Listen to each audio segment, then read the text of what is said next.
Hi, I'm Nick Powell, City Hall Bureau Chief with City and State. Joining me on today's City and State TV is Councilmember James Vacca, representing the 13th District in the Bronx, and Councilman Vacca is also the chair of the Council's Committee on Technology. Thank you for joining us today. How are you? Thank you. So I wanted to talk a little bit about the council's budget priorities. So a lot has been made about the additional 1,000 cops that have been requested.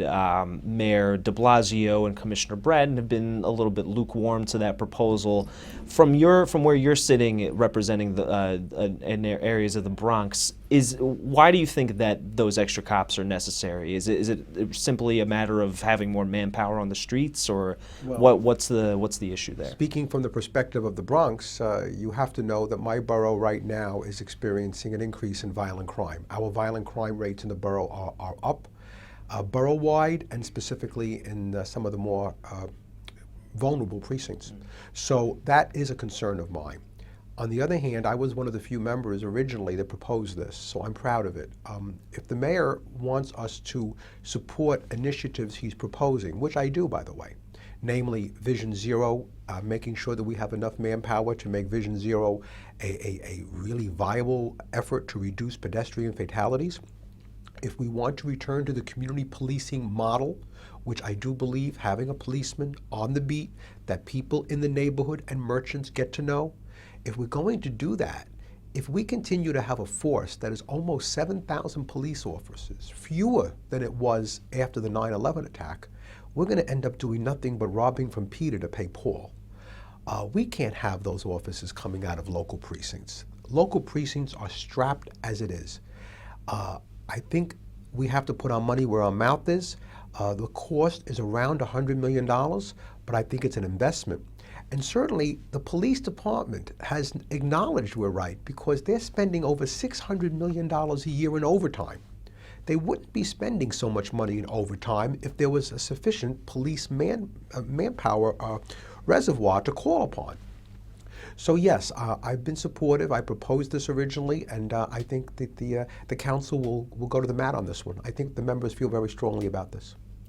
And so, in terms of other budget priorities, obviously each member has their input, has their kind of pet issues that they want to highlight. So, in addition to the police, additional policemen, what other priorities did you submit to the overall budget priorities for the council? Well, I've always been interested in bringing jobs and bringing economic development and bringing city agencies out of the core of Manhattan into the outer boroughs.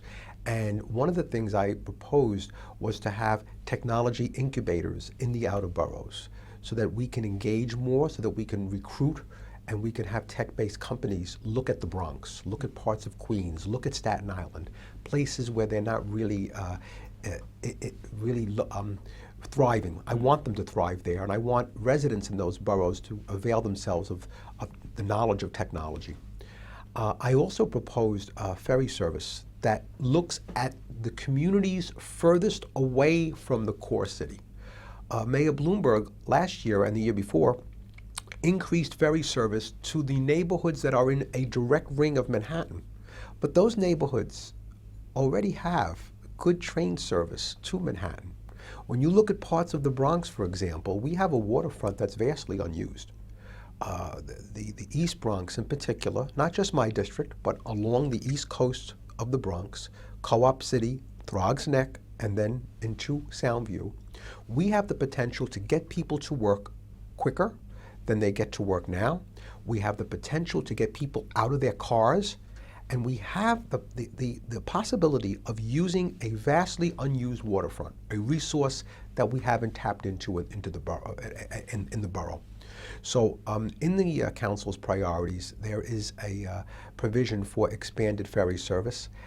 Where there's a will, there's a way. I think it can be done. Right now in my community, if you live in Throgs Neck, for example, you have to take your car to the train or a bus to the train. And the hike to Manhattan is about 65 to 70 minutes from the time you leave your house to the time you get to your destination. That's something we have to do something about.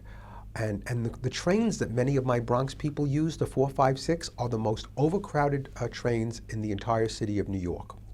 And The MTA's acknowledged that, and we've not gotten any relief. The reality is that we have to explore different modes of transportation. And as chair of the Committee on Technology, you have some interesting legislation coming down the pipeline. One of which I wanted to highlight was the bill to require community boards to webcast their meetings. Now, a lot of different legislators citywide are proposing reforms similar to this regarding the community boards. Why do you feel like bringing this sort of technology to community boards will be beneficial to all of your constituents? Well, I preface it by saying I was a district manager to a community board before I came to the council, and I was there for 26 years. And I do believe in the concept of community boards, that they are little city halls in local communities. Having their proceedings webcast expands their scope of influence and allows people to watch the community board in action. Many times you'll go to a community board meeting and you'll see 40 or 45 members, but maybe 20 people, 30 people in the audience. I think that when they have time, residents in our communities should be able to view the community board meeting to understand what's going on. So webcasting gives them that opportunity. Now, there's some obstacles because of all city agencies, the community board's budgets are the smallest. And many times community boards don't have the technical skills to webcast. So we're trying to bridge that gap now. We're working with the boards. I'm working on my bill, and I'm hopeful that we can do something. But this is not just a transparency issue. Many people don't even know what community boards do. And I want to increase their visibility. I want them to be more accessible to the public. We have to give them the resources and the training. But I think that this would really go a long way to empowering them, even more than they realize right now. Interesting. And another interesting piece of legislation is, I understand there's an RFP out to consider Wi-Fi access to replace all of the old payphones, which are something of a relic these days. Although when you see one, it's kind of fun in New York City. But tell me a little bit about this push for a more connected New York City. Well, it's so strange you say it's a relic. I did see one today, and it now costs 50 cents to use. Right. So I was surprised that it was 50 cents, and that was for 4 minutes. But I will tell you that I want to do something about that because our payphones today have to be reinvented. Payphones cannot be simply a payphone. Payphones can be centers for technology. They can be internet access. They can be a host they can perform a host of chores. So right now the city is looking at this, and the city will soon be accepting RFPs basically for the payphone of the future. And many people are putting forth ideas, and now the RFP will allow them to reflect how they can update our payphone system. But I think doing it right, I think long term can be a big boom for our city. And also, kind of piggybacking on that, is the mayor has said that he wants to make a strong push for expanding broadband access. Could you speak to the importance of that? I mean, this is, for as advanced as New York City is technologically, that's one area that we are, unfortunately, it seems to be a little bit behind the 8 ball. We are behind the 8 ball, and we have neighborhoods that are not served at all. And we were speaking about it just today. Even when it comes to technology and when it comes to internet access and computer use, you would think that everyone has access to a computer, that everybody can go on the internet whenever they want, but that's not true in many of our poorer households in the city. And many of us take for granted going on the internet, having a computer at our disposal. But to many people, it's not the case. And to many of our senior citizens, they don't have the knowledge on how to do it.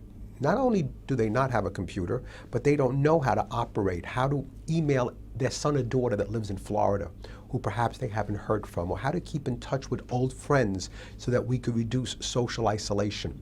So I think we have a lot of work to do with technology, and I'm looking forward to putting forth proposals in the technology area that will serve underserved groups, that will serve different language groups in our city.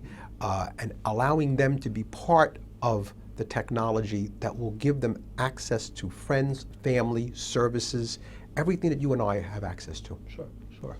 And finally, I wanted to ask you about the new DoIt commissioner, Ann Roast. Have you had a chance to have a dialogue with her since she's been appointed by Mayor de Blasio? And I'm also curious to get your general thoughts on her. Well, her qualifications seem fantastic. I have not had the opportunity yet because she has not assumed the office yet. She's been appointed, but she has not started her job. So I look forward to meeting with her, and there's much to do.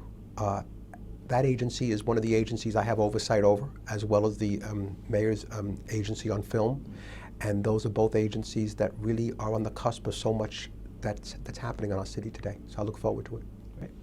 Councilmember James Vacca of the Bronx's 13th District, thank you for joining me today. Thank you.